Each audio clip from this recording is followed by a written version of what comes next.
these amp stands are called Ampendage Amp Stands, made by a guy named Kevin out here in Ontario. Ampendage being like an appendage for your amp. This one is made out of solid maple. They come in teak, maple, and fiber or particle board, whatever. As you can see, the design is pretty simple. They're very strong. I'm 250 pounds and I stand on them regularly if I need a footstool. So they'll have no problem holding up your amp at all. And they're super easy to put together. So I'll show you. In order to put them together, you're obviously going to need a knife to open the box, a Phillips, and a 4mm Allen key. So here's the box it comes in. As you can see, it's pretty small. Packaging is done really well.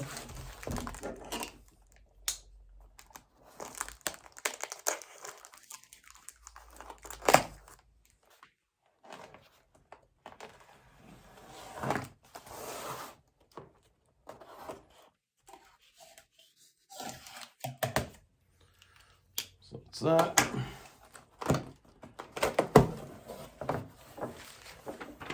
Comes with instructions. May or may not need them. So this one's done in teak. You can see it's really nice. This is the top. You can see where the handles go in. The top is countersunk, where the screws actually go in. I put a few of them together, so.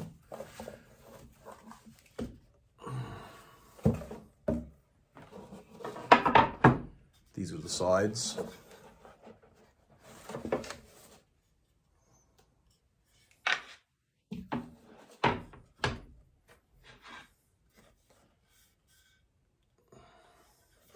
As you can see, it's not laminated. That's solid wood, so they're like really sturdy.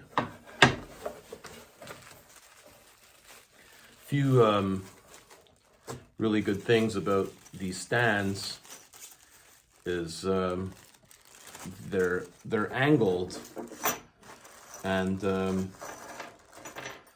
so when you're recording, right angle reflections are not your friend. You don't ever want your amp pointing straight at a back wall or straight at, you know, anything really. You want to try and angle it so that the reflections are being scattered as much as possible. In general, there may be situations where that is not true, but for the most part, you're going to get a better sound if you don't have a pile of reflections coming back at you.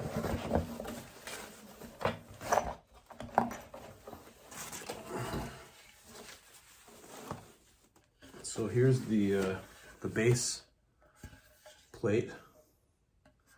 So that's the part that goes on the floor, and again, you could see this part faces up. There's no countersink for the holes.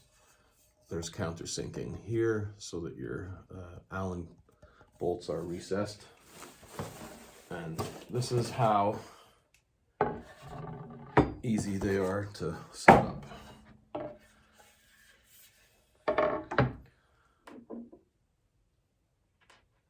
You start with your rubber feet. I mean, I don't know if the instructions say that, but yeah, I've done it a few times, so I don't really need the instructions anymore.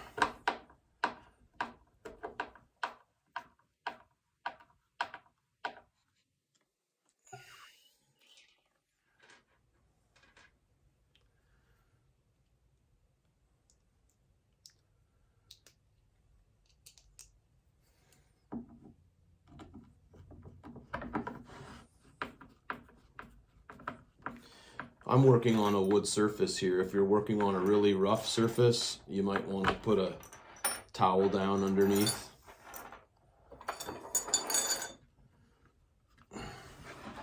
I'm not really worried about scratching it because it's, I mean, it is a little rough, but no big deal.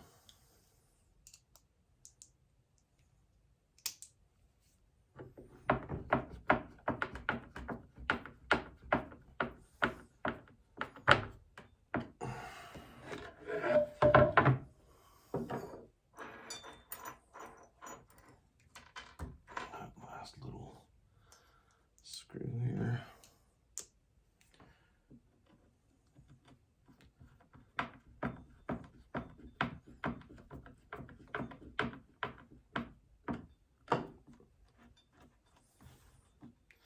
So the feet are set. What you want to do is tighten it just enough so that when you try to move the foot, see this one turns a little bit easy still. So just torque it in enough that when you try to turn it, there's at least some resistance. You don't want to torque it too hard or you may end up pushing the bolt, or the screw, sorry, right through the rubber foot. So now you put your side plates on. So if you see, one side's flat, one side's angled. So this side faces up. So you want to put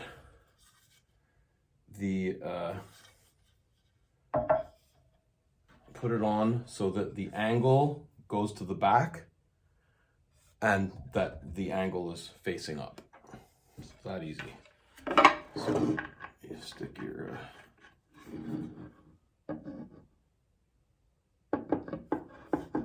this way when you put the amp on it, the amp is tilted up so that the speaker's pointing more up towards the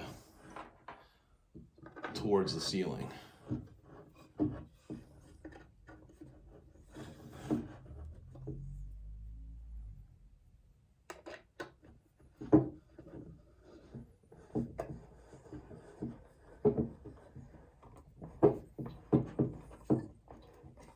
So you obviously do not need a degree to get one of these put together. There's like a handful of pieces. They go together real easy. So that's one side done. So you can see now when the top plate is on and the little rails on back here, the amp is facing up. So we'll get this other piece on here.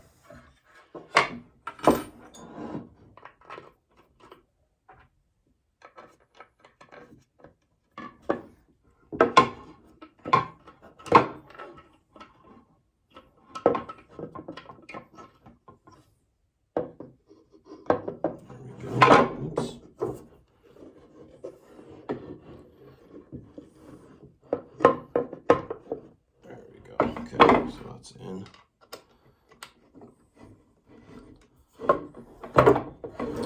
Come on now. There we go.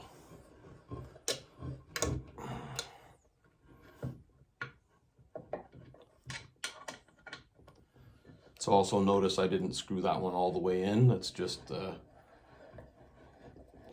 make sure this one has enough wiggle room to go in as well.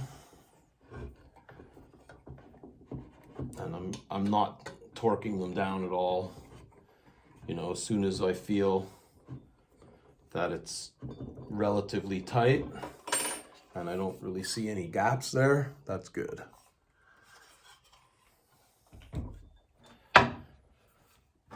So now for these guys, I like to put the handle on last just to make putting on the top a little easier, but it really doesn't matter. I mean, you could do it any which way you want.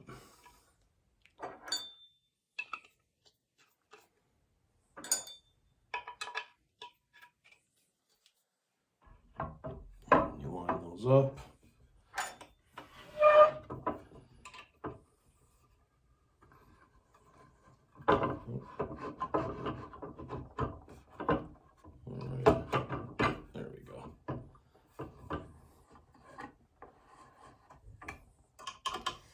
again, make sure you start, oh, see, I torqued this one down a little bit too much, and as a result, this front one here isn't going in properly. So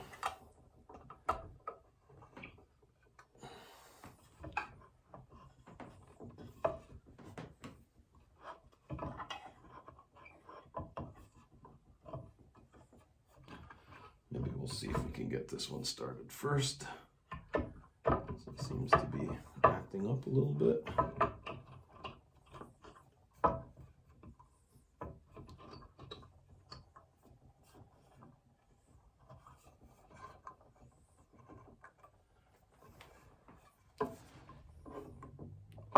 There we go.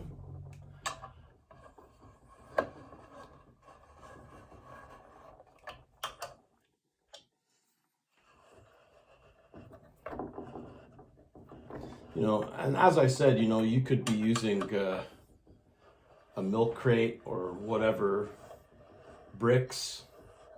This is just a really aesthetically nice looking piece that you can use.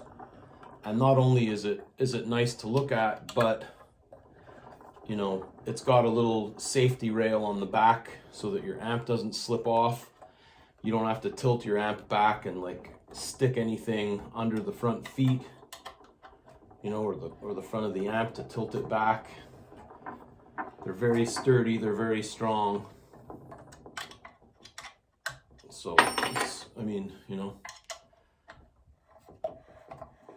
I think they're a great investment because they just make your life a little easier. And I've come to learn that when you're trying to record shit, it's all about trying to make your life easier, because it ain't always easy. So the rubber feet are going last, and I'm not going to put them on for the video. What I suggest you do is, you know, whatever amp you're going to use, put the amp up on the stand and then see, you know, how thick your amp is. Some of them you might want the feet out here, some of them you might want the feet back here, you know, depending on the depth of the amp.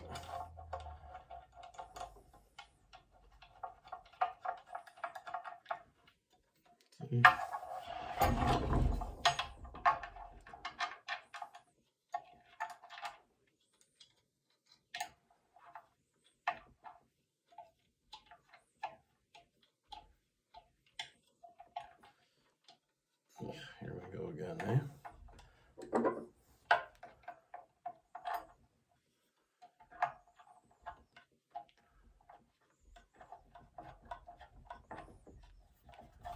There we go. You know, and again, don't torque too hard. You don't want to strip anything. Just make sure it's tight. You could put a little Loctite on there too. I usually end up doing that because the vibration from the amp will eventually make this loose. So that's it. I don't know if anybody timed that, but that's how long it takes to get one of these things thrown together. Now you just put the little slip pads on the top, put your amp on there, and you're good to go. And maybe one of the next videos that I do, I'll just do a quick comparison video of an amp sitting on a solid wooden floor, and I'll mic it up, and then I'll put the amp up on here just so you could hear the difference. You know, it's not it's not earth-shattering, but what you have to realize when you're recording is that your signal is only as strong as your weakest link. So there's, you know, a lot of people think you just throw a microphone up and that's that. But in reality, you know, there's a whole bunch of steps and stages that determine whether or not you're going to get a good sound recorded. You know, this particular step of getting the amp up off the floor and decoupled from the floor, first thing it does is it helps eliminate some of the bass frequencies from vibrating right into the floor and maybe exciting your room a little bit. In my case, making my fucking windows rattle like crazy, which is another reason why that blind is there. That actually helps. It's a thick double-sided blind. And it also helps with comb filtering. If you have solid wood floors here, or if you have, you know, you could put a carpet down underneath, that would help too, but you're still going to get some degree of comb filtering if your amp is close to the floor. And at first, that might not sound like much, but when you start working on bigger mixes, if you have a sound that's got issues in it and you're trying to fit it into a bigger mix, that's when, you know, those problems in the recording process can start to become more apparent and end up, you know, making you have to go back and redo stuff. And you don't want to do that because, you know, once the moment is gone, it's gone. So that's it. There it is. Pretty quick, pretty painless, pretty easy. Next video, I guess, will be next week. We'll cover putting the amp on the floor and having it elevated, and at the same time I'll cover actually where in the room you place the amp, because that's a really big deal too, you know, and we'll go over that in the next video. We'll talk about standing waves and all that stuff, and you know, where to place the amp to get the best sound out of the amp and the microphone. Okay, have a great week, guys.